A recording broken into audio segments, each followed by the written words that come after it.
Power star Pawan Singh लेकर आ चुके हैं बहुत ही प्यारे गाना जिसका नाम है गोदी में लेके। जी हाँ दोस्तों, गोदी में लेके यह गाना आउट हो चुका है।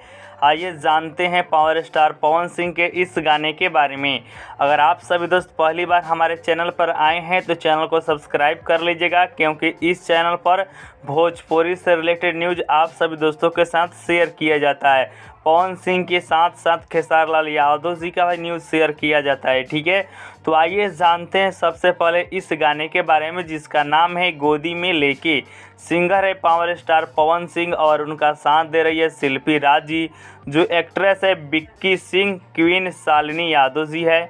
लाइरिस है विजय चौहान जी का, म्यूजिक डायरेक्टर है आर्या शर्मा जी का। ठीक है, बात की जाए इस गाने को कौन से यूट्यूब चैनल पर रिलीज किया गया है, तो इस गाने को ग्लोबल म्यूजिक जंक्शन पर रिलीज किया गया है, जो कि 3 मिनट 45 सेकेंड का वीडियो सॉन्ग है और इस गाने को 2 मिलियन क्रॉस कर चुका है।